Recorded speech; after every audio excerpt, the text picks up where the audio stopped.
Number one అంటారు. అసలైన number one Guru Kashi university.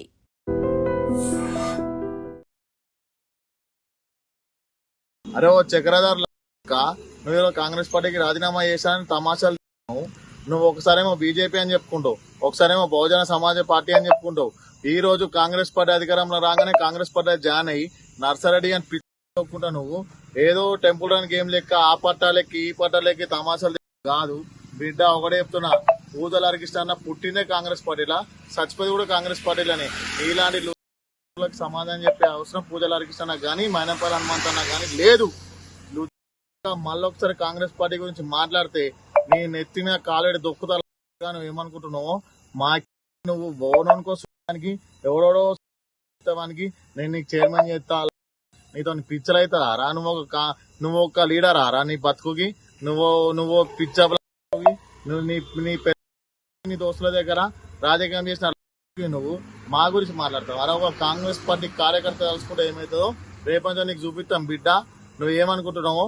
నీ బాధ్యత నాది, మా సైన్యాంది బిడ్డ. మళ్ళొకసారి కాంగ్రెస్ పార్టీ గురించి గాని మా కార్యకర్త గురించి మాట్లాడితే నీ బాధ్యత మాది. నమస్తే, వెల్కమ్ టు ఐ డ్రీమ్.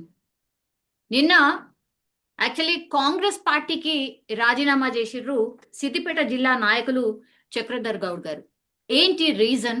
ఆయన కొన్ని ఎలిగేషన్స్ చేసిండ్రు, అట్లాగే తన రాజీనామా లేఖలో కూడా కొన్ని ప్రస్తావించారు. అసలు ఏం జరుగుతోంది కాంగ్రెస్ పార్టీలో అండ్ సిద్దిపేట జిల్లాలో ఎస్పెషల్లీ ఏం జరుగుతోంది ఒకసారి మాట్లాడే ప్రయత్నం చేద్దాం. నమస్తే సార్, బాగున్నారా? నమస్తే, బాగున్నా. యా, రాజీనామా చేసినా కూడా ఎందుకు చాలా కూల్ గా ప్లెజెంట్ గా కనిపిస్తున్నారు? You are not tensed. ఇప్పుడు ఈ పార్టీలోకి వచ్చినప్పుడు ఏదో వస్తుందని ఆశపడలేదు, పోయేనాడు కూడా అయ్యో నేనేం నష్టపోయినా అనే బాధ లేదు. ఈ రెండు చూసుకున్నట్టయితే నష్టపోయింది ప్రజలు. ఎందుకంటే నాలాంటి వాడు కొట్లాడే గొంతుగా కాంగ్రెస్ లో ఉండాలని వాళ్ళు అనుకున్నారు. ప్రభుత్వం నుంచి ఏదైనా కొట్లాడి తేగలుగుతాడు మావాడు అనుకున్నారు. కానీ వీళ్ళు ఎవడైతే కొట్లాడతాడో, ఎవడైతే నిజాయితీగా ఉంటాడో, ఈ ల్యాండ్ గ్రాబర్లను ఎవడైతే అరికడతాడో, ఎవడైతే లంచగొండి వ్యవస్థని అడ్డుపడతాడో అట్లాంటి నాయకులు మా పార్టీలో వద్దు అని అనుకున్నారు. కాబట్టి నేను బయట ఉన్నా. చాలా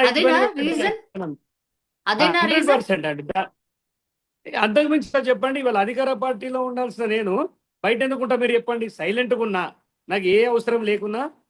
ఒకవేళ మారాలి స్వార్థం కోసం అంటే ఇంకా 3 ఏళ్ళ గవర్నమెంట్ ఉంది కదా, ఒక ఏడాదిన్నర 1 year అని ఉండొచ్చు కదా నా పనులు చక్కబెట్టుకోవడానికి. కుంటిదో గుడ్డిదో ఒక చిన్న పని అయితే జరుగుతుంది కదా, జరగకుండా అయితే ఉండదు కదా గవర్నమెంట్లో ఉన్నప్పుడు.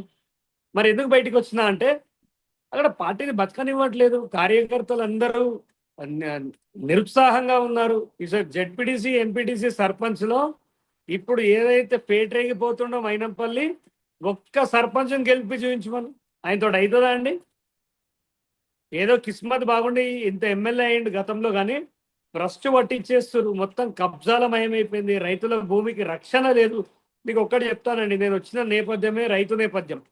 రైతు ఆత్మహత్యలు ఆగాలని నేను వస్తే నా మీద అడ్డమైన కేసులు పెట్టిర్రు. అయినా కానీ నేను జైలుకు పోయినా వచ్చిన. ఇప్పటిక నాట్ టు అరెస్ట్ అని తెచ్చుకోలే. ఏ రోజు డైరెక్ట్ జైలుకు పోయినా, ప్రాసిక్యూట్ అయినా, నేను నేరం చేయలేదన్న కేసులు కూడా కొట్టేశారు. ఇవాళ మళ్ళీ కాంగ్రెస్ అదే నడుస్తుంది. ఇందిరమ్మ ఇల్లు ఇవ్వాలంటే 25,000 ఎందుకు ఇవ్వాలమ్మా? రేషన్ అడుగుతున్నారు. రేషన్ కార్డుకి 5,000 ఎందుకు ఇవ్వాలమ్మా? మీరు చెప్పండి. మనం గవర్నమెంట్లో ఉన్నామా? ఈ బ్రోకర్ పని ఎందుకు చేయాలి? ఇట్లాంటి కార్యక్రమాలకు నేను అడ్డు తగిలిన, అక్కడ ఉండే వ్యవస్థలకి ప్రశ్నించిన. ఇది కరెక్ట్ కాదు. మనం రేవంత్ రెడ్డి గారు చెప్పేది ఏంది, ఇక్కడ జరుగుతున్నది ఏంది అన్న. ఎకరా భూమి కొట్టేసి దాన్ని 4 కోట్ల కబ్జా పెట్టి మైనంపల్లి కబ్జా కూరలకు సపోర్ట్ చేస్తుండు. సరే, సపోర్ట్ చేసినావు, వాళ్ళు న్యాయంగా కొట్లాడేటోళ్ళ మీద కేసులు పెట్టిర్రమ్మా. దొంగతనం కేసులు పెడతారు అలా రైతుల మీద కూడా. ఆ రైతు కుటుంబాలు 14 కుటుంబాల మీద కేసులు పెట్టిర్రు వీళ్ళు. దానికి నిరసనగా మా రైతుల లోపల ఆత్మస్థైర్యాన్ని నింపడానికి నేను నా ప్రాథమిక సభ్యత్వానికి అవసరమే లేదు ఈ పార్టీ. ఎన్ని కష్టాలు వచ్చినా పడతా, మీకోసం కొట్లాడతా అని బయటకు వచ్చిన. యాక్చువల్లీ మీ పోరాటం బీఆర్ఎస్ మీద ఉండే, బీఆర్ఎస్ మీద గట్టిగా పోరాటం చేసిర్రు. అక్కడ ఉన్నటువంటి పెద్ద నాయకులు హరీష్ రావు గారి మీదనే మీరు పోరాటం కొనసాగించింది. అట్లాంటిది మీరు అది నచ్చకనే మీరు కాంగ్రెస్ వైపు వచ్చిరు. కాంగ్రెస్ వైపు వచ్చిన తర్వాత ద సేమ్ ఎలిగేషన్స్ మళ్ళా కాంగ్రెస్ మీదనే చేస్తున్నారు. అంటే పార్టీలే ఇట్లా తయారైనాయా? అధికారంలో ఎవరుంటే ఇట్లనే చేస్తుర్రా? ఏంది లెక్క తప్పమ్మా, ఏంటి? తప్పు అది. పార్టీలో ప్రాబ్లం ఉండదు, వ్యక్తుల్లో ప్రాబ్లం ఉంటది. అక్కడ నియమించిన వ్యక్తికి తగ్గట్టు అక్కడ వ్యవస్థలు అనేటివి ఉంటాయి. ఇప్పుడు చక్రధర్ లాంటి నువ్వు అక్కడ ఇన్ఛార్జ్ బాధ్యతలు ఇచ్చుంటే పరిస్థితి వేరేలాగా ఉండు. ఎక్కడ రూపాయి కరప్షన్ ఉండకపోదు, లబ్ధిదారులకు అందరికీ న్యాయంగా అన్ని రావాలి అని చెప్పాను. కానీ ఇక్కడ మైనంపల్లికి ఏం పనమ్మా? సిద్దిపేటలో నువ్వు మల్కాజ్గిరిలో ఉండాలి, నీ కొడుకు మెదక్లో ఉన్నాడు, మెదక్ పోవాలి. సిద్దిపేట రాజకీయం నీకెందుకు? అక్కడ బీఆర్ఎస్ నుంచి కబ్జా కోర్లు అని చెప్పేసి మన కాంగ్రెస్ పార్టీ ప్రెస్ మీట్ పెట్టి ఒకరిని కబ్జా కోర్ అన్న తర్వాత వాడిని మనం పార్టీలోకి తీసుకోవచ్చా? వాడిని పార్టీలోకి తీసుకొచ్చి వాడు పెట్టిన కబ్జాని మనం కాపాడుతున్నామంటే మనం ఎవరితో స్నేహం చేస్తున్నాం అంటున్నాం. వెలమలు నేను అప్పుడైనా రైతుల కోసమే కొట్లాడినా అమ్మ. హరీష్ రావు రైతుల మీద ఉక్కుపాదం మోపుతుండు, జాగాలు గుంజుకుంటున్నాం కొట్లాడినా. ఇక్కడ మైనంపల్లి అదే దరిద్ర పని చేస్తున్నాం కొట్లాడినా తప్ప వ్యక్తి మీద లేదమ్మా నాది. కాన్సెప్ట్ వైజ్ రైతుల జోలికి రాకండి. గత ప్రభుత్వం రైతుల మొత్తం నిండా ముంచేసింది, మనం అదే తప్పు చేయొద్దని హెచ్చరించిన. అట్లీస్ట్ నా రాజీనామా ముఖ్యమంత్రి గారి చెవిన పడి ఒక్కసారి అటువైపు చూస్తే ఆ రైతులకు న్యాయం జరుగుతుందని నేను వదిలేసిన మా పార్టీని. నేను పార్టీని వదిలేసిన అంటే పార్టీ లైన్లో నడవాలంటే నాతో కాదు. ఇట్లా దొంగతనంగా భూములు కొట్టేసి నోరు మూసుకొని కూర్చోమంటే అది నాతో అవ్వట్లేదు. అందుకే బయటకు వచ్చేసింది. ఇప్పుడు మైనంపల్లి మీ జిల్లా ఇన్ఛార్జ్ గా ఉన్నాడు కాబట్టి మీకు లేడమ్మా, లేడు. తప్పు. డామినేషన్ ఆయనది ఎక్కువైపోయింది, మీరు హైలైట్ కావట్లేదు అనేసి మీకు నచ్చట్లేదా? ఏం నచ్చట్లేదు? ఇంతకు ముందే మీరు అన్నారు కదా, ఒకవేళ నాకు ఇన్ఛార్జ్ ఇచ్చి ఉంటే ఇలా ఉండేది కాదు అని అన్నారు. అంటే మనసులో మాట అదేనా? అమ్మ, కరెక్ట్ గా అన్నం పంచేవాడికే బాధ్యతలు ఇవ్వాలి ఎక్కడ కానీ. ఒకవైపు నిలబడేవాడిని కాదు. అసలు మాకు మైనంపల్లికి ఇన్ఛార్జ్ లేదు, ఆయన మాకు సంబంధమే లేదు. ఎవడు పెట్టిన ఆయన ఇన్ఛార్జ్ని? కొంతమంది లోఫర్ గాళ్ళు అక్కడ కబ్జాల కోసం ఈయన ఊకే ఆహ్వానించడం. మరి ఇతర కాన్స్టిట్యున్సీలు ఏవి మైనంపల్లిని పిలవెందుకు? వై సిద్దిపేట అంటే కొన్ని వ్యవస్థలకి ఆయన అక్కడ హరీష్ రావు పైన రేపు నిలబడాలనుకుంటుండా, లేకపోతే అక్కడ ఇంకేదన్నా కబ్జా కోర్ రాజకీయం చేద్దాం అనుకుంటుండా. మా మంత్రి, ఇన్ఛార్జ్ మంత్రి వివేక్ గారు, జిల్లా మంత్రి పొన్నం గారు, జిల్లా అధ్యక్షుడు నర్సారెడ్డి గారు, ఇన్ఛార్జ్ వేరే అతను ఉన్నాడు. ఈయన ఎవరండి? ఈయనకి ఏం సంబంధం మాతోటి? మరి ఇదే విషయాన్ని మీరు చెప్పలేదా? జిల్లా మంత్రి ఎవరు ఇన్ఛార్జ్ ఉన్నారు ఆయనకు చెప్పలేదా? మీరు ఇప్పుడు అన్నటువంటి పెద్దలందరికీ ఎవరికి చెప్పలేదా? జిల్లా డిసిసి అధ్యక్షుని పైన మొన్న కేసు పెట్టిరమ్మా. ఆయనకే గతి లేదు. ఈ మైనంపల్లి చేసే అకృత్యాలు అక్కడ పోయి అక్కడ డిస్టర్బ్ చేసిండు వ్యవస్థల్ని. మీకు ఇంకొకటి విషయం చెప్తానమ్మా. మొన్న రీసెంట్ గా ఆయన ఒక వీడియో వైరల్ అయింది, మీరు చూసుకుంటారో లేదో. నేను ఒక బహుజన బిడ్డనమ్మా, రైతుల కోసం పనిచేసిన, మినిమం గౌరవం ఉండాలి కదా మనిషి అనేటోనికి. చక్రధర్ గారు ఒక ముండా కొడుకు అని తిడతాడా అమ్మ? మా తల్లిని తిట్టాల్సిన అవసరం ఏమొచ్చింది? ఆయనకి ఏమైనా బుద్ధి ఉందా? ఒక పెద్ద వయసు గల్లోడు ఒక నాయకుడు. ఆ వీడియో వైరల్ అవుతుంది అమ్మ, ఇప్పుడు కొన్ని లక్షల మంది చూసిర్రు ఆ వీడియో. అది ఎంతవరకు ఇవ్వాల అమ్మ? ఒక వీడియో పంపితే మీరు చెప్పు చూపిస్తారు ఇలాంటి వాళ్ళకి. నా తల్లిని, నా భార్యని ఎంత చండాలంగా మాట్లాడుతున్నారు తెలుసా అమ్మ? ఇప్పుడు వీడియోలు ఇవాళ నేను గుండె తట్టుకోలేకపోయింది. నా తల్లిని చాలా దారుణంగా నిందిస్తూ చక్రధర్ గారు వాని భార్యని ఎక్కడెక్కడో తారుస్తాడని మాట్లాడుతారమ్మా. ఇదా అమ్మ ఇట్లాంటి ఎదవల? ఇంత మాట్లాడిన తర్వాత వీళ్ళని ఏమనాలి చెప్పు? అంత చండాలమైన మాట. చక్రధర్ గౌడ్ ఎందుకు టార్గెట్ అయ్యిండు? చక్రధర్ గౌడ్ నే ఎందుకు టార్గెట్ చేసిండ్రు? అమ్మా చూడు, నేను ఒక బీసీ నాయకుడిని, అక్కడ హరీష్ రావు పైన నిలబడ్డ నేపథ్యం ఉంది. నాకు 17,000 ఓట్లు వచ్చినాయి అమ్మా. 17,000 5 రోజుల ప్రచారంలో 17,000 వస్తున్నాయి. ఇప్పుడు నా గ్రాఫ్ ఎట్లాగో పెరుగుతుంది. బహుజనులంతా నా వైపు ఉన్నారు. రేపు వీడు సిద్దిపేటలో ఎదగొద్దు, వీడు పైకి రావద్దు, సిద్దిపేటలో వీడిని తుంచేసేయాలి అనే క్రమంలోనే ఈ కొంతమంది ఒక సిండికేట్ గా ఏర్పడి నన్ను అడుగున ఇబ్బంది పెడుతున్నారు. ఇది బీఆర్ఎస్ కోవట్టే మైనంపల్లి. ఆ పార్టీలకి వెళ్ళి వచ్చినోడు ఆ పార్టీకే పనిచేస్తుండు. సిద్దిపేటలో హరీష్ రావుకి పనిచేసేది మైనంపల్లి మాత్రమే. మైనంపల్లి హనుమంతరావే పనిచేస్తాడు. 100%. లేకపోతే అంత కొట్లాడే నన్ను అనవసరంగా ఇప్పుడు ఈ వెనక చక్రధర్ ముండా కొడుకు అనాల్సిన అవసరం నీకు ఏమొచ్చింది? ఒకసారి దానికి సంజయ్ చెప్పరాదు. నువ్వు అన్న వీడియో అయితే బయట వైరల్ అవుతుంది, నన్ను తిట్టాల్సిన అవసరం ఏంది? అది ఎక్కడో మెదకులో, అంటే వాళ్ళ దగ్గర ఒక వ్యక్తి వీడియో తీసి నాకు పంపిస్తే నేను మీడియాకి ఇవ్వడం జరిగింది. అది అంటే నా టార్గెట్ అనేది మెదక్ పోయినా ఉంటుంది, గజ్వేల్ పోయినా ఉంటుంది, హైదరాబాద్ అయినా చక్రధర్ అనే వాడిని భూస్థాపితం చేయాలి. ఎందుకంటే రైతుల్లో ఒక గొప్ప పేరుంది, సమాజంలో మంచి పేరుంది. గతంలో ఎన్ని కేసులు పెట్టినా పబ్లిక్ నమ్మలేదు వీడి మీద అనేది. ఈ వీళ్ళని తొక్కేయాలంటే, ఈ పెత్తందారి వ్యవస్థను తొక్కాలంటే బహుజనుల కోసం నిలబడాలి. బహుజనులు అటువైపు పోకుండా బహుజనవాదం వైపు మరలించాలని ఇక నేను నిర్ణయం తీసుకున్నా. ఇప్పుడు పార్టీలు కాదమ్మా, బహుజనవాదం ఎక్కడుంటే చక్రధర్ అక్కడ పనిచేస్తాడు. యా, సో కొత్త పార్టీస్ ఏదో రాబోతోంది అని చెప్పకనే చెప్పినట్టు అనిపిస్తోంది. ఒకటి సార్, మీరు మీరు ఇప్పుడు ఇద్దరు ఒకటే పార్టీలు ఉన్నారు సార్, అంటే హనుమంతరావు అండ్ మీరు. ఎప్పుడన్నా కలిసిన సందర్భాలు ఉన్నాయా? ఉన్నాయమ్మా. ఆయన కొత్తలా మన దగ్గరకు వచ్చినప్పుడు ఈ తిరుపతిలో ఒట్టు పెట్టిండు అన్నట్టు. ఏది ఆయనని అంతమొందిస్తా అని ఒట్టు పెడితే వీడు పూటకి 20 ఒట్లు తింటాడు అని నాకు తెలియదు. మాట్లాడితే అమ్మతోడు వేసుకుంటాడు, అయ్యతోడు వేసుకుంటాడు. ఈ ఒట్ల రాజు ఆయన. ఈయన ఇట్లా ఒట్లేస్తే నేను వెంకటేశ్వర స్వామి చేసిండు, ఈయనంత పతివ్రతను అనుకొని మా ఊరు వస్తే 7 లక్షల రూపాయలు పెట్టి ఫ్లెక్స్లు కట్టి ఈయనకి శాలువా కప్పి హంగామా చేసిన. తర్వాత తెలిసింది ఈడ గుంటనక్కనే ఈడు ఒట్లేసి మంది నాశనం చేసేటోడు అని. తర్వాత కనుక్కున్నా ఈయనకు దూరం ఉన్నా.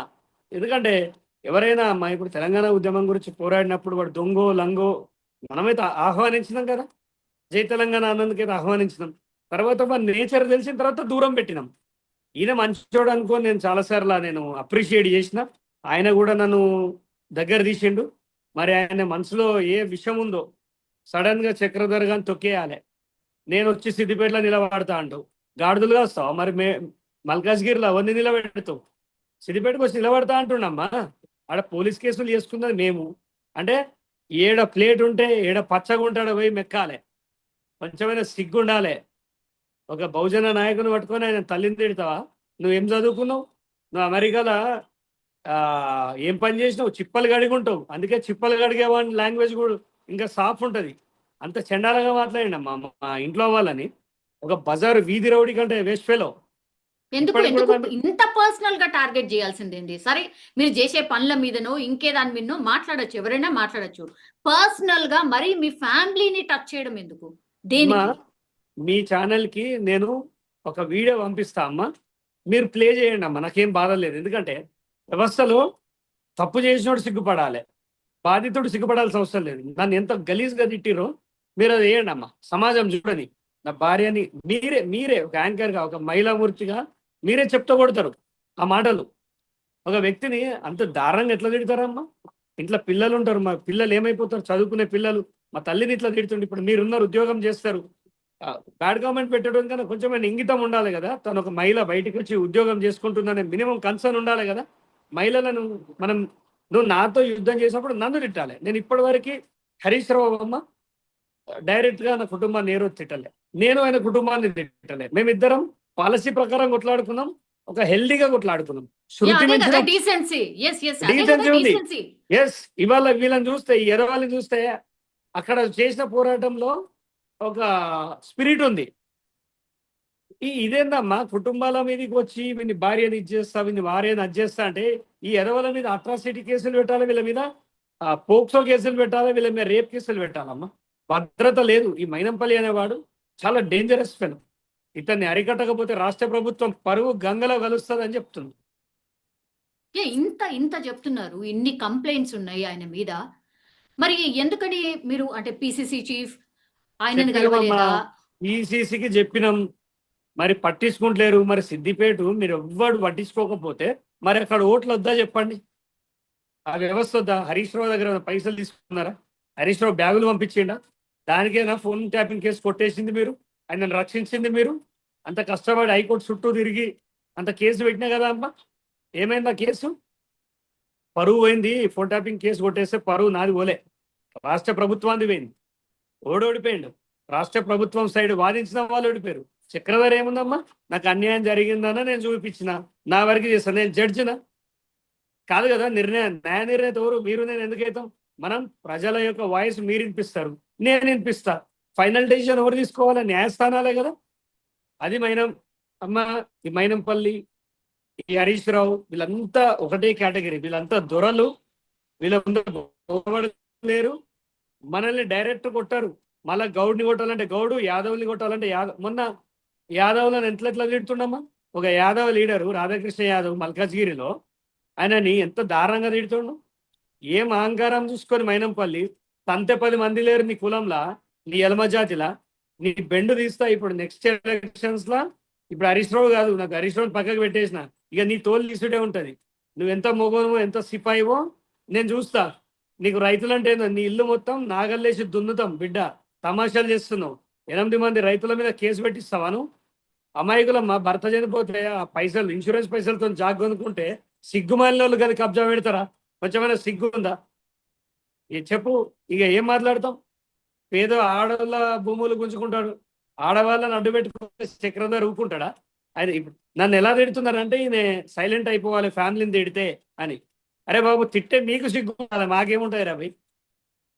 వ్యవస్థ చెప్పులతో కొడతారమ్మా వీళ్ళని తొందరలో. మీరు చూడండి, నా రాజీనామాకి ముఖ్య కారణం ఈ దొంగ మైనంపల్లి అతను అనుచరులు. ఇప్పుడు మీ ఛానల్లో నువ్వు పనిచేస్తున్నావు, 1-2 సార్లు అన్నా పోంతి అని ఊరుకుంటావు, కానీ నీ అభిమానం, నీ కుటుంబం అభిమానం దెబ్బతినేలాగంటే ఆ జాబ్ ఎందుకు, ఆ డబ్బు ఎందుకమ్మా? మీరే చెప్పండి. బతకలేకనా దేశం మీద? అంతే కదా. ఏం లేకపోతే బుక్కడు రేషన్ కార్డు మీద బుక్కడు రైస్ అనేది బతుకుతాం కదా. అంత చచ్చిపోయే పరిస్థితి లేదు కదా బయట. అభిమానం ఉన్నవాడు ఎవడు తల్లిని చెల్లెని తిడిపించుకోడమ్మా. అది ఈ ఎలమన కొడుకులతో అసలే వాడ. నేను ఖచ్చితంగా వీళ్ళ మీద ఎట్లా పోరాడాలో అట్లా పోరాడతా. రైతుల భూముల జోలికి వస్తే మాత్రం ఊరుకునే ప్రసక్తి లేదు. మీరు ఇక కాంగ్రెస్ పార్టీ, కాంగ్రెస్ చెప్పండి చెప్పండి. మీరు ఇంతకు ముందు అన్నట్టుగా 25,000 తీసుకుంటున్నారు ఇందిరమ్మ ఇల్లు కావాలంటే, 5,000 అడుగుతున్నారు రేషన్ కార్డు కావాలంటే.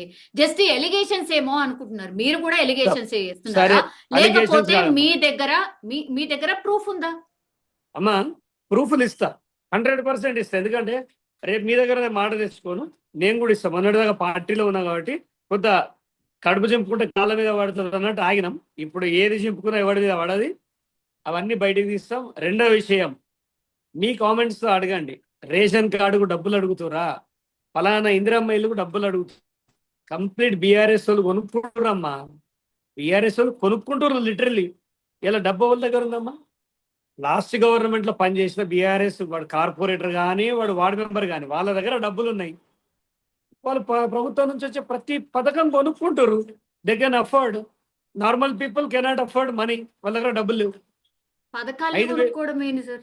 పథకాల్ని కొనుక్కోవడం ఏంటి? కొనుక్కోవడం మీద లంచం ఇస్తే అయిపోతుంది పని. 25,000 ఇస్తే వానికి. ఇప్పుడు మీకు ఎన్ని కావాలి చెప్పండి, నేను మీకు ఎవిడెన్సెస్ పంపిస్తా. ఇల్లు ఉందోనికి ఇల్లు ఇవ్వచ్చా? కారు ఉందోనికి ఇల్లు ఇవ్వచ్చా?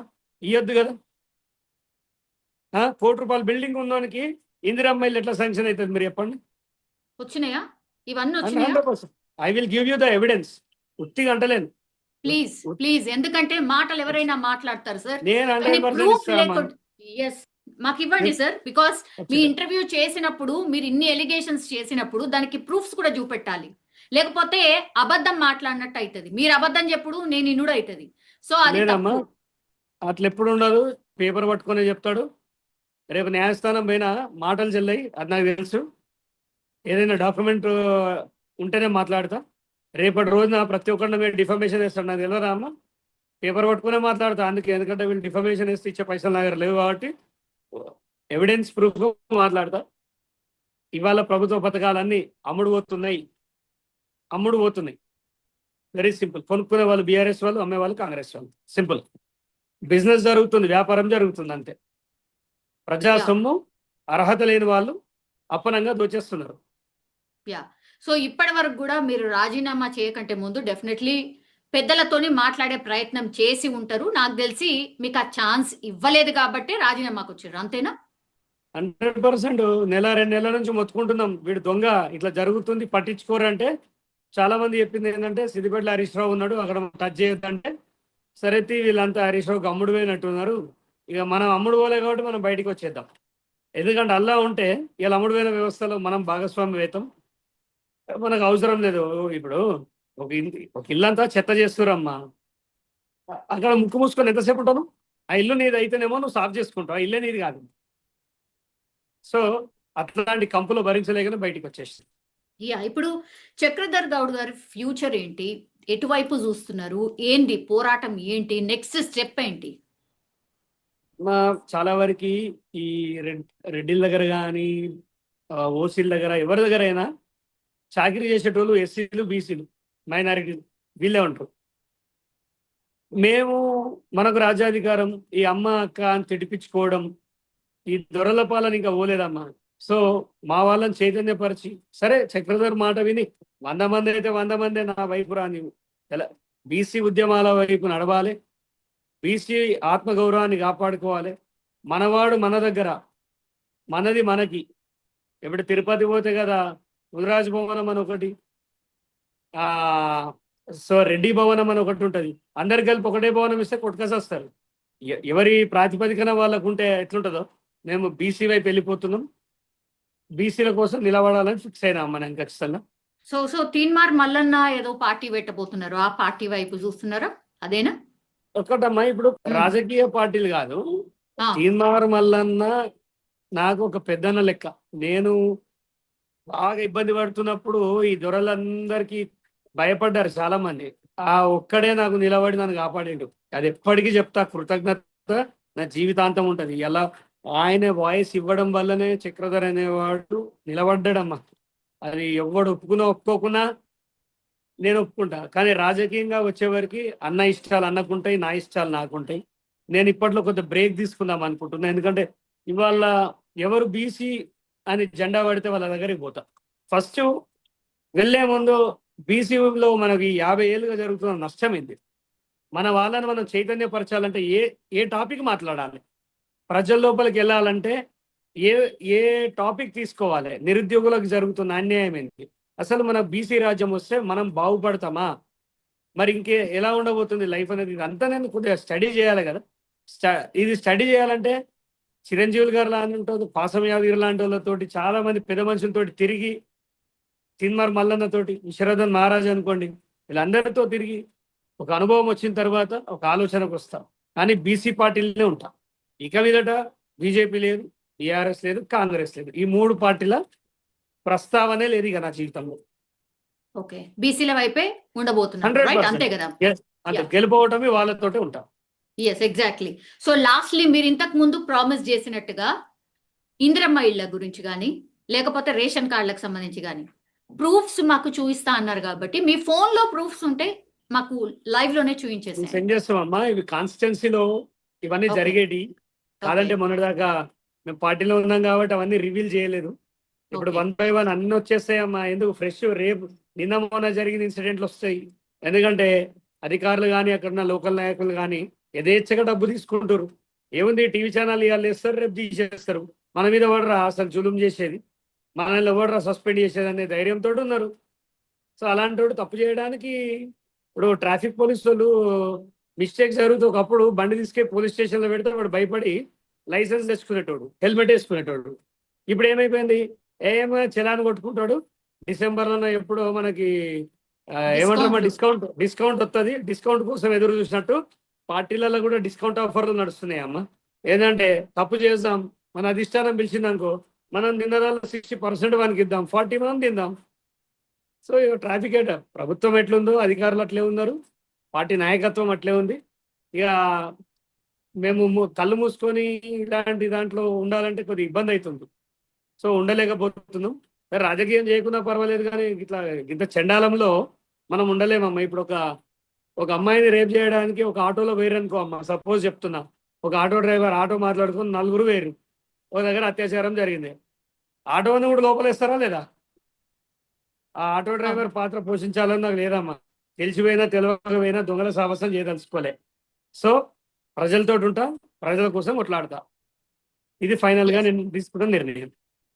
థ్యాంక్ యూ అండి, thank you so much, and thank you. All the very best అండి. Thank you so much. Thank you. నిజంగా ప్రస్తుతం ఉన్నటువంటి సమాజం దేనికి ప్రయారిటీ ఇస్తుంది? ఆర్థిక సంబంధాల చుట్టూ మాత్రమే తిరుగుతోంది. మళ్ళీ ఎన్నికలంగానే చాలా విరక్తి కలుగుతాను. మంచి అనిపిస్తుంది కదా, లేడీస్ కూడా ఛాలెంజింగ్ జాబ్స్ చేసినప్పుడు చాలా బాగుంటది. ట్రాఫిక్ అసిస్టెంట్స్ గా నియమించిన ట్రాన్స్జెండర్స్ అందరితో సాల్యూట్ చేయించుకుంటున్నారు. ఫుడ్ డెలివరీ ఇవ్వటానికి వెళ్ళినటువంటి డెలివరీ బాయ్ అనిల్ పై కళ్ళ ముందు పెళ్ళండి